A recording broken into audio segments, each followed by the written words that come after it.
Assalamualaikum warahmatullahi wabarakatuh. Bismillahirrahmanirrahim. Alhamdulillah, nahmaduhu wa nasta'inuhu wa nastaghfiruh wa na'udzu bihi min syururi anfusina wa min sayyiati a'malina. May yahdihillahu fala mudilla lahu wa may yudlil fala hadiya lahu. Asyhadu an la ilaha illallah wahdahu la syarika lah wa asyhadu anna Muhammadan abduhu wa rasuluhu la nabiyya ba'da. Allahumma salli wa sallim ala Muhammad wa ala alihi wa ashabihi wa mawala. Amma ba'du, ma'asyiral muslimin rahimakumullah. Alhamdulillah, kita panjatkan puji syukur pada Allah Subhanahu wa ta'ala atas limpahan rahmatnya, sehingga saat ini kita berada di masjid ini untuk mengingat Allah. Semoga wujud syukur kita seperti ini menambah kebahagiaan kepada kita semua. Karena apabila kita mensyukuri nikmat Allah yang ada, maka Allah akan menambah nikmat kepada kita semua.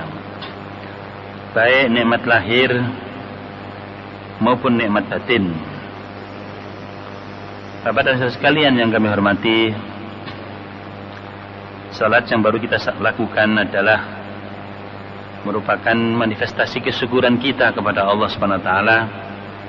Karena kita diberi kesempatan, kita diberi kekuatan dan kemampuan oleh Allah Subhanahu wa ta'ala, dan kita juga memiliki kesadaran untuk menyadari itu adalah pemberian atau karunia dari Allah, dan lebih lanjut lagi kita sadar bahwa itu harus digunakan, difungsikan sesuai dengan kehendak pemberinya, dan itu sudah kita lakukan.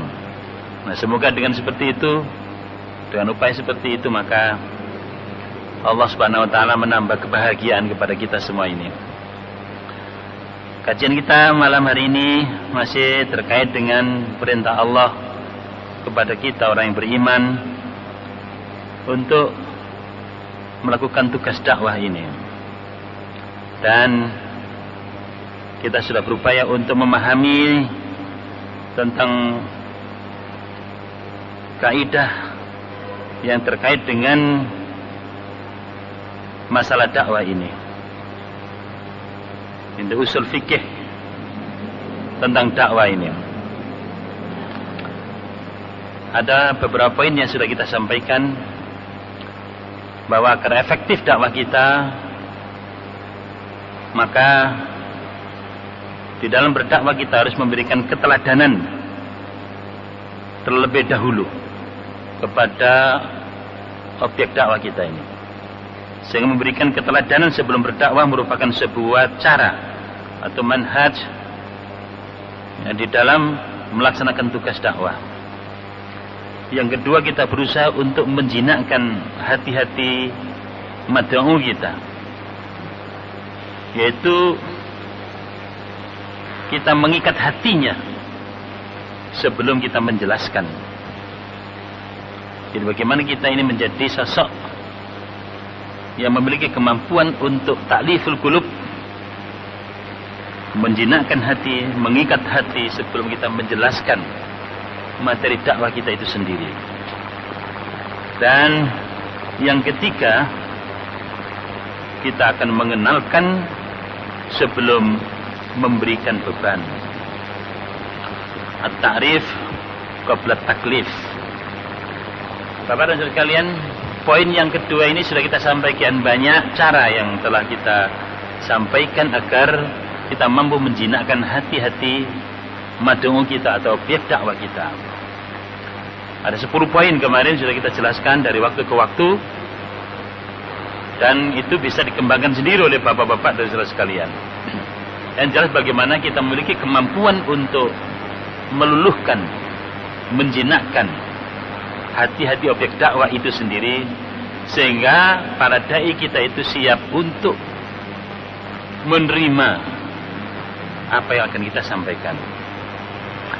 Kemudian kaidah yang ketiga ini yaitu mengenalkan sebelum memberikan beban.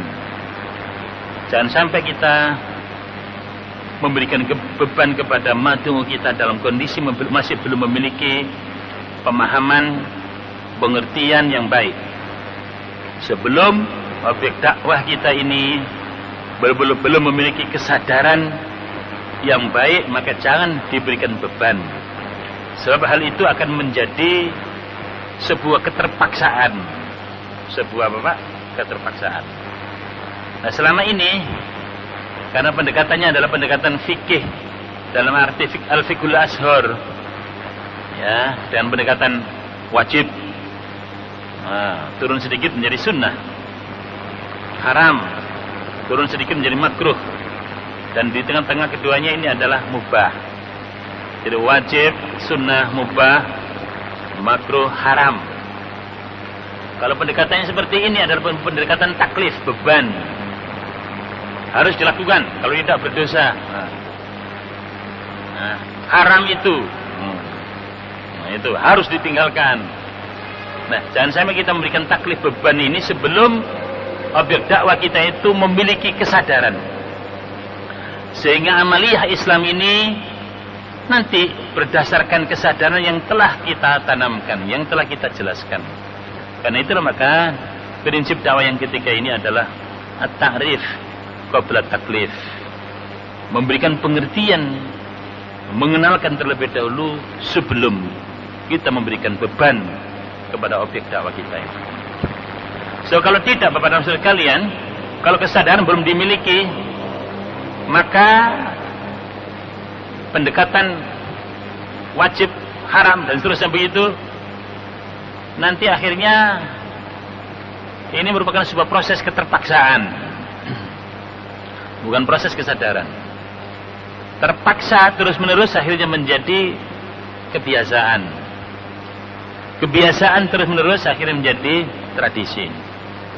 Jangan sampai anak-anak kita, objek dakwah kita melakukan sholat hanya sekedar sebuah tradisi, ya. Tradisi sholat, tradisi puasa, tradisi zakat, tradisi haji, tradisi apa saja. Karena prosesnya itu seperti itu, pendekatannya seperti itu. Bukan dibangun pengertian dan pemahamannya sehingga memiliki landasan yang kuat, memiliki hujjah yang thiqah. Tetapi karena dipaksakan, kalau tidak berdosa loh itu. Nah, ini sering pendekatan yang seperti ini tidak melahirkan kebaikan. Artinya ibadah-ibadah yang dilakukan ini tidak melahirkan nilai-nilai yang tercerahkan dalam kehidupan kita ini. Sudah sholat bertahun-tahun masih juga suka korupsi. Nah, itu indikasi, Pak. Sudah sholat kok masih korupsi, Pak. Masih kolusi, masih nepotis, masih maling, masih nggak adil, masih tidak mampu membangun kebersamaan, masih belum mampu membangun wawasan jama'i. Sudah sholat bertahun-tahun, sudah berjamaah di masjid, tetapi hidupnya di dalam memikul amanah ini tidak terpimpin dengan baik, tidak termanage dengan baik, tidak tersistem dalam kehidupannya. Ini namanya sholat, tetapi tidak mampu mengantarkan untuk mi'raj, untuk dekat kepada Allah, untuk menjadi lebih sempurna, untuk menunjukkan kita ini adalah manusia-manusia yang semakin hari semakin meningkat kualitasnya. Hanya sekedar menjalankan perintah loh itu. Ya, hanya sekedar menjalankan tugas tanpa ilmu, tanpa pemahaman, tanpa pengertian, tanpa kesadaran. Ini kehilangan hakikat. Kehilangan hakikat. Karena itu Bapak dan Saudara sekalian kami hormati, memberikan pengertian, memberikan pemahaman itu adalah langkah awal. Istilahnya al-ilmu qabla al-amal. Sebelum beramal itu harus didahului oleh ilmu. Dan Islam ini seperti itu. Yang perintahnya pertama adalah bukan beramal, tapi perintahnya adalah berikra. Jadi ikra bismi rabbikal ladzi khalaq. Khalaqal insana min 'alaq. Iqra wa rabbukal akram alladzi 'allama bil qalam 'allamal insana ma lam ya'lam. Jadi perintah pertama itu adalah membangun kesadaran ini. Mendidik ya, umat ini, membangun kesadaran umat ini agar di dalam beragama itu atas dasar keyakinannya, atas dasar kemauannya, atas dasar iktikadnya, bukan karena faktor eksternal. Faktor eksternal itu faktor pengantar, faktor pendukung lebih lanjut lagi. Tetapi bagaimana ini dari hatinya yang paling dalam, artinya atas dasar keimanannya. Dan tidak mungkin kita memiliki iman yang baik, iman yang kokoh, iman yang bersih, kecuali dengan membangun pengertian dan pemahaman, kecuali dengan ilmu. Nah ini Bapak sekalian yang berbahagia. Sehingga sebagai seorang dai dan kita sebagai sosok-sosok dai, maka harus berusaha untuk bagaimana memberikan pengertian yang komplit, yang sempurna, sehingga objek dai kita ini atas dasar kesadaran sendirinya, ya, atas dasar kesadaran dirinya sendiri untuk mengikuti apa yang kita sampaikan itu. Nah, itu. Sehingga putusannya adalah dari hatinya sendiri, hatinya yang paling dalam setelah mendapatkan pemahaman dan pengertian. Bapak dan saudara sekalian yang kami hormati, iman yang dibangun lewat pandangan bertauhid. Tauhid di dalam Islam ini merupakan akidah kita, pandangan hidup kita, merupakan prinsip yang sangat mendasar. Dan tauhid oleh ulama ada 3 jenis, yaitu tauhid rububiyah, tauhidul asma was sifat, dan tauhid uluhiyah. Untuk tauhid uluhiyah, nah ini kalau kita sudah sampai pada tauhid uluhiyah, biasanya kita bersyahadat dengan tauhid ini. Syahadat umat Islam itu adalah tauhid uluhiyah ini. Dan tauhid uluhiyah ini menjadi kesadaran orang yang mengaku muslim setelah ada penjelasan, setelah ada pengertian ini peroleh dari penjelasan tersebut, lewat pembinaan, lewat dakwah yang kita lakukan. Sehingga dakwah yang kita lakukan ini adalah membangun pemahaman, membangun pengertian, menyampaikan ilmu. Nah ini tersimpul dalam tauhid rububiyah. Bapak dan saudara sekalian yang kami hormati, tauhid rububiyah itu adalah tauhid ilmiah. Sedangkan tauhid uluhiyah itu adalah tauhid amaliyah. Kita akan mantap menjadi orang Islam, artinya bertauhid uluhiyah, apabila didahului oleh tauhid rububiyah. Dan tauhid rububiyah ini adalah syarat untuk memasuki tauhid uluhiyah. Karena itu ulama al-fiqhul akbar menjadikan al-ilmu itu sebagai syarat sahnya untuk syahadat uluhiyah. Di antaranya Pak ya, al-ilmu itu, al-yakin dan seterusnya. Al-ilmu, al-yakin, ya, as-sidq, al-qabul, al-inqiyad, al-mahabbah, al-ikhlas. 7 syarat sah syahadat itu sendiri yang dimulai dengan al-ilmu. Jadi syahadat uluhiyah ini, Bapak dan Saudara sekalian, didahului dengan syarat pertama adalah al-ilmu. Selanjutnya al-yakin, yakin. Ya, as-sidq, pembenaran oleh hatinya. Al-qabul, menerima apa yang datang dari Allah dan Rasulnya ini tanpa reserve. Al-inqiyad, patuh, apa yang diperintahkan oleh Allah dan Rasulnya ditaati, apa yang dilarang ditinggalkan. Al-inqiyad. Al-mahabbah, melaksanakan perintah dengan penuh rasa cinta, kang gerundel, sehingga semua perintah Allah itu dinikmati di dalam pelaksanaannya. Al-ikhlas, murni karena Allah, lepas dari syirik. Semua amalan yang ada itu sebagai wujud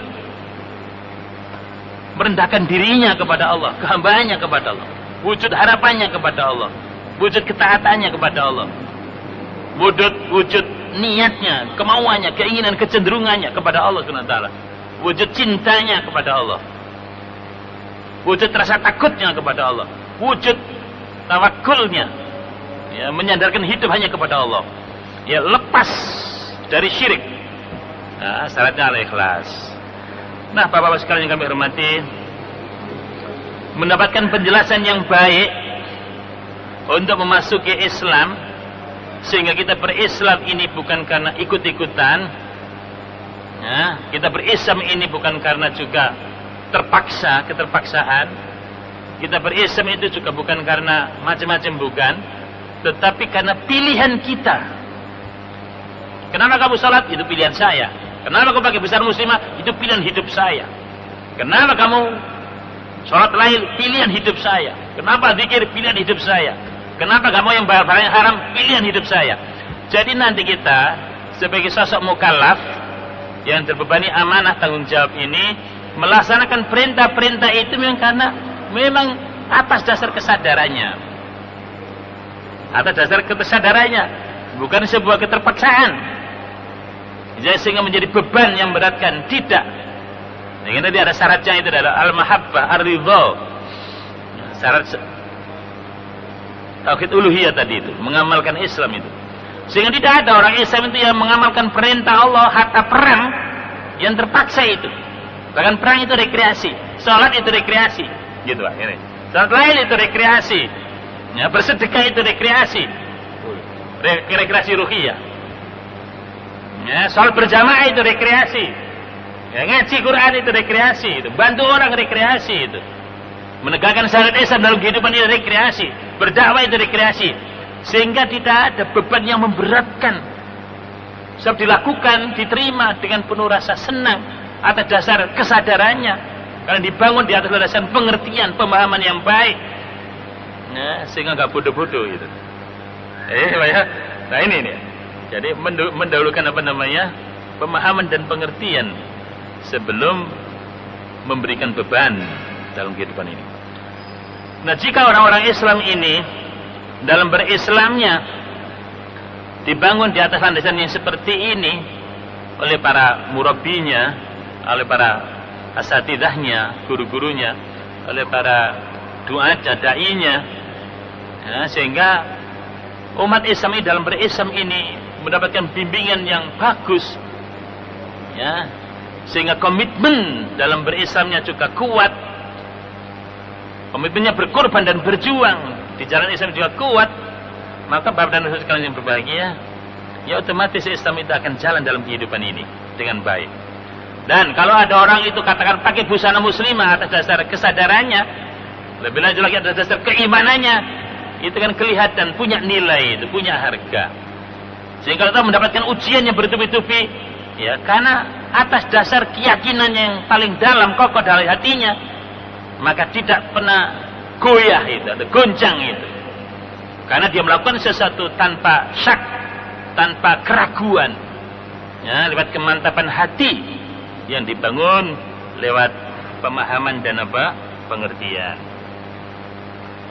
Bapak sekalian yang kami hormati, orang yang bersyahadat dengan kalimat la ilaha illallah yang dibangun di atas landasan pengertian dan pemahaman yang baik, maka dia faham betul apa dan siapa Allah itu. Faham betul apa dan siapa dirinya atau manusia itu sendiri. Dan faham betul apa dan apa alam semesta ini. Jadi pengertian dan pemahamannya tentang benda-benda di alam semesta ini, pemahaman dan pengertian tentang dirinya sebagai manusia, pemahaman yang baik tentang Allah beserta keberadaannya, maka dia akan mampu menempatkan, ya, bahwa yang berhak untuk mendapatkan posisi sebagai ilah, yang berhak mendapatkan status ketuhanan dalam hidup ini hanya Dia, Allah Subhanahu wa taala. Karena Dialah yang menciptakan, yang mengatur, yang mengurusi, yang menghidupkan, yang mematikan, yang mengadakan semua yang ada ini. Pemahaman dan pengertian dasar seperti ini penting untuk diketahui oleh umat manusia ini. Dan tugas para dai, pekerjaan pertama dan utama adalah mengenalkan Allah itu sendiri. Ya, bagaimana kita ma'rifatullah itu? Mengenalkan siapa? Allah Subhanahu wa taala. Kalau manusia ini sudah mengenal apa dan siapa Allah itu, mengenal siapa dirinya dan mengenal alam semesta ini, maka akan mampu untuk mendudukkan, menempatkan selayaknya Allah itu ditempatkan di mana, selayaknya kita ini berada di mana posisi dan kedudukannya, selayaknya alam semesta ini di mana posisi dan kedudukannya. Kita akan paham bahwa nanti alam semesta ini diciptakan oleh Allah dan ditundukkan oleh Allah untuk kita, maka alam semesta ini, materi ini akan kita kuasai, tapi kita jadikan sebagai alat. Jadi kedudukannya adalah alat. Silakan cari kekuasaan, cari harta, cari fasilitas sarana dan seterusnya di alam semesta ini, kuasai semuanya. Tapi sadar bahwa itu semua ada dalam rangka mencari alat. Alat apa? Alat bagi kita. Dalam kerangka untuk apa? Untuk beribadah kepada Allah. Nah, luar biasa nih Mas sekalian. Sehingga akan kita jadikan Allah itu sebagai satu-satunya ilah. Nah, itu tersirat dalam kalimat la ilaha illallah itu. Sehingga tidak ada manusia yang menghambakan diri kepada materi. Itu kebodohan yang luar biasa. Nah, masih ada itu manusia yang menghambakan diri kepada makhluk Allah itu, kepada materi, ya, yang mengilahkan materi masih ada, yang harapan merendahkan kepada materi seakan-akan jadi satu berhala itu, ya, atau diberhalakan. Ya, materialisme zaman sekarang ini sebenarnya sudah menyembah materi itu. Kenapa seperti itu? Karena pengertian dan pemahamannya terhadap materi masih belum final, sehingga materi itu dipuja-puja, disanjung-sanjung, dihormati, diangkat tinggi-tinggi, lebih tinggi dari manusia. Yang mestinya materi harus kita injak, nah, kita kuasai. Tapi materi zaman sekarang ini banyak yang menguasai manusia. Pabrik-pabrik, alat-alat yang ada mestinya kita jadikan sebagai alat untuk hidup kita. Tapi manusia zaman sekarang ini sudah diperalat oleh pabrik-pabrik, oleh industri-industri, oleh energi mutakhir. Sehingga manusia zaman sekarang ini banyak yang tidak manusiawi karena sudah diperbudak oleh materi itu sendiri. Ya Pak? Waktunya ketemu dengan anak, nggak sempat ketemu dengan anak. Ya Pak? Mestinya kalau kita ini semakin berkembang ilmu kita dan teknologi kita untuk menguasai materi, mestinya hidup ini kan semakin lapang, semakin mudah. Mestinya kita ketemu bapak kita untuk sungkem semakin sering. Bapak ketemu anaknya semakin sering karena waktunya semakin longgar. Ketika dengan teknologi itu memperlancar proses kehidupan yang ada ini. Tapi sekarang buktinya semakin canggih teknologi, semakin berkembang kehidupan materi, kita semakin gak manusiawi. Ya Pak? Semakin gak manusiawi. Ya, bahkan gak sempat sholat aja, gak sempat katanya. Tuh Bapak sekalian. Nah, ini kan namanya kita belum mampu mengendalikan kehidupan ini. Kenapa? Karena kita belum memiliki kesadaran hidup yang benar. Sehingga kita tidak adil, tidak proporsional dalam membangun kehidupan ini. Sehingga Allah yang mestinya kita sembah bukan Allah yang disembah, tapi materi yang disembah. Ya, manusia ini sebagai saudara saja dalam hidup ini, tapi kita banyak juga menyembah sesama manusia. Luar biasa ini Bapak sekalian kami hormati. Nah, ini karena apa? Pengertian dan pemahamannya belum baik, sehingga belum mampu mengantarkan kita untuk menjadikan Allah itu sebagai satu-satunya al-ma'bud yang disembah, yang diabdi dalam hidup ini. Bapak dan sekalian kami hormati. Nah, disinilah maka pentingnya at-ta'rif qabla taklif itu, yaitu memberikan penerangan penjelasan sebelum memberikan beban, sebelum pelaksanaan dalam kehidupan ini. Al-Quran ini diturunkan untuk mengenalkan kepada manusia tentang 4 persoalan sebelum memberikan beban kepada mereka dengan perintah apapun. 4 persoalan itu adalah: 1. Mengenalkan kepada mereka tentang Rabb yang menciptakan, memberi rezeki dan memelihara mereka agar mereka beribadah hanya kepadanya. 2. Mengenalkan akan diri mereka agar mereka memahami hakikat keberadaan atau eksistensi mereka, eksistensi kita sebagai manusia. Yang ketiga, mengenalkan tentang al-kaun, alam semesta, agar mereka menggunakan dan memakmurkannya. 4, mengenalkan kepada mereka tentang al-masir, ya, akhir perjalanan hidup yang menanti-nanti mereka di akhirat. Bapak dan saudara sekalian yang kami hormati, 4 hal itu arah, ya, penjelasan atau takrif yang diberikan oleh Al-Quran kepada umat manusia ini supaya tidak jungkir balik, yang mestinya sebagai alat malah memperalat. Sebenarnya Pak, ya, jungkir balik Pak ya. Ya mestinya dunia sebagai alat, ya, ladang saja, ya, untuk akhirat, malah banyak orang yang menggadaikan akhirat untuk apa? Dunianya. Jadi itu kan terbalik. Ya. Bahkan kadang-kadang menjadikan dunia sebagai apa? Tujuan. Tuh. Kan sudah salah semua. Ya, sudah salah semua. Ini karena pemahaman dan pengertian untuk hal yang mendasar begini ini belum baik, sehingga terjadi kedzaliman. Dan kedzaliman yang besar adalah di sini, dan itulah menyebabkan syirik. Ya, inna syirka la dzulmun adzim. Sesungguhnya syirik itu merupakan kedzaliman yang besar. Ya, yang Allah yang menciptakan, yang mengatur, yang memberikan rezeki, yang semuanya menunjukkan af'alullah, malah tidak dijadikan Tuhan, Pak. Nah, malah manusia dijadikan Tuhan sebagai, ya, tempat untuk sumber hukum, sumber syariat, sumber aturan dan lain sebagainya. Allah menciptakan segala sesuatu, yang mana segala sesuatu itu sudah berdasarkan syariatnya, berdasarkan ilmunya, berdasarkan takdirnya. Loh, tidak dipakai, tidak digunakan. Nah, ini kan namanya kebodohan yang luar biasa, Pak sekalian. Ya, kebodohan. Ya, bahkan sekarang ini manusia banyak menyembah manusia. Karena apa? Ya, karena manusia sudah lebih dicintai dari Allah, manusia dituju dari Allah, manusia menjadi sandaran dalam hidupnya, manusia sudah ditakuti, bahkan lebih takut daripada kepada Allah.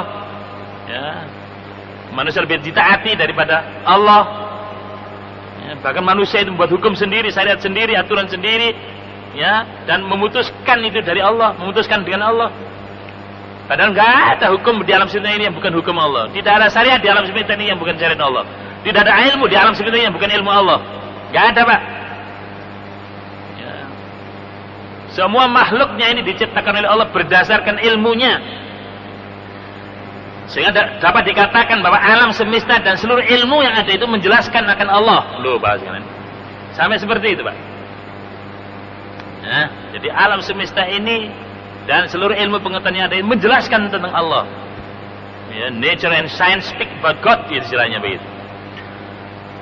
Nah, mestinya Bapak sekalian berbeda, orang yang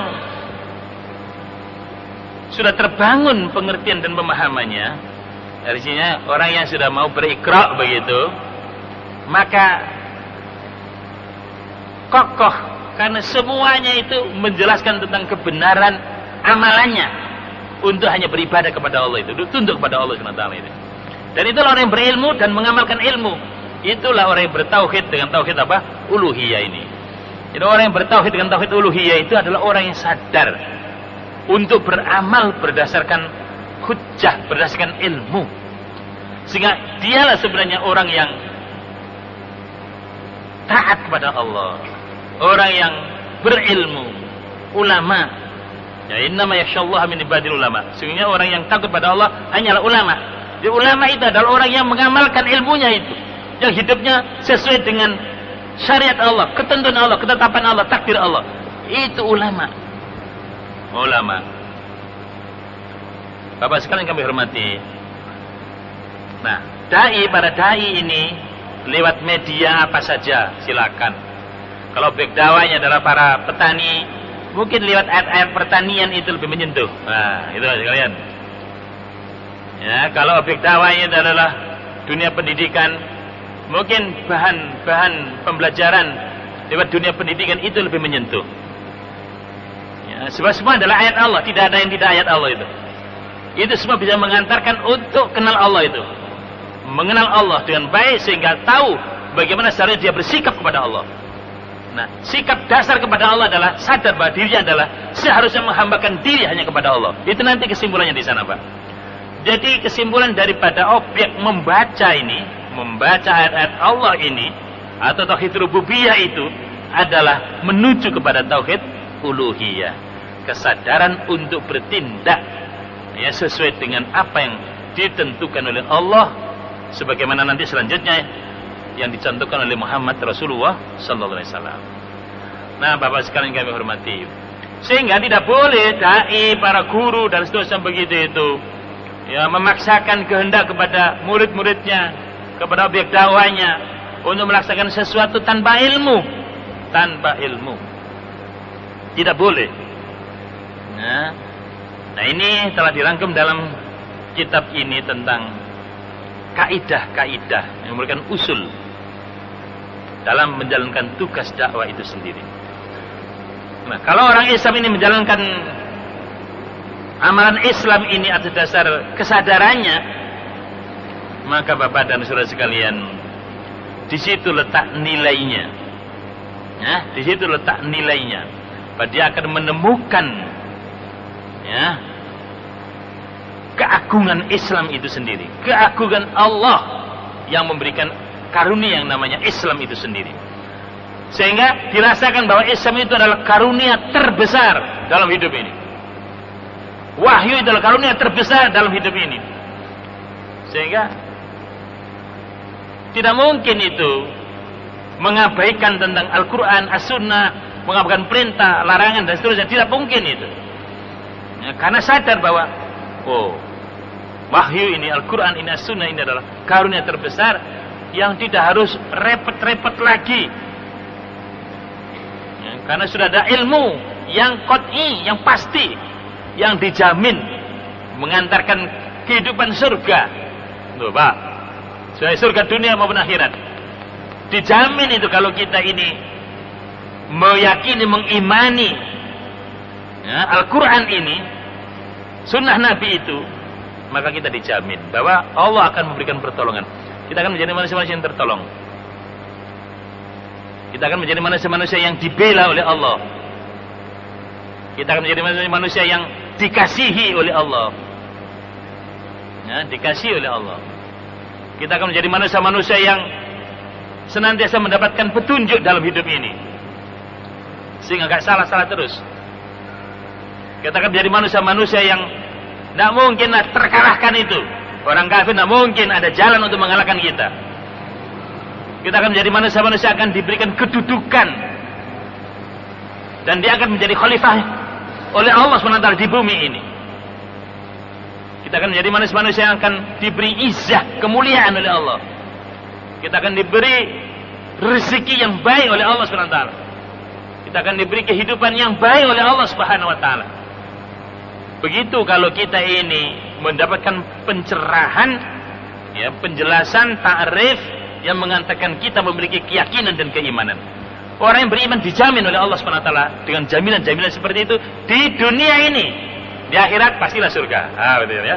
Di akhirat pastilah surga. Bapak sekalian yang menghormati, nah ini penting kita pahami.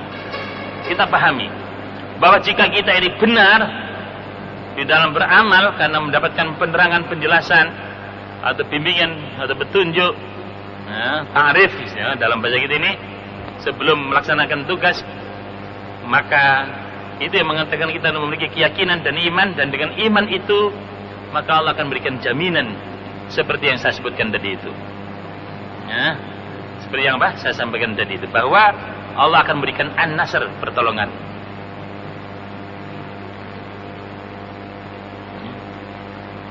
Bahkan haqqan alaina nasul mu'minin, dan adalah hak, kewajiban bagi kami memberikan pertolongan kepada orang-orang beriman. An-nasr.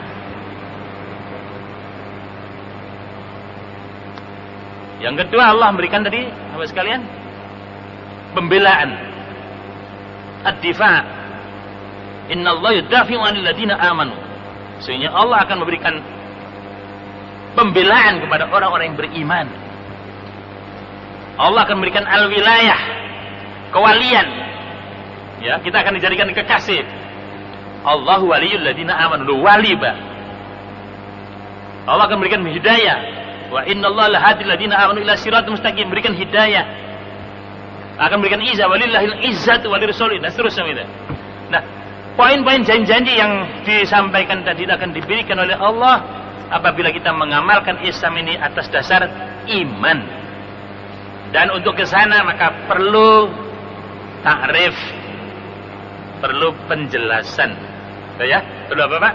Penjelasan, perlu penerangan sehingga kita ini memiliki kesadaran atas dasar ilmu yang ada itu, sehingga memang kita mantap dari hati kita.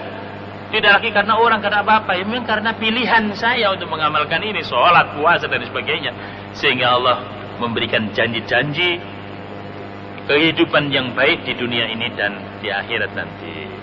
Saya kira demikian Bapak dan Saudara sekalian kajian kita sore hari ini. Mungkin ada yang ditanyakan, masih ada 3 menit. Monggo Pak.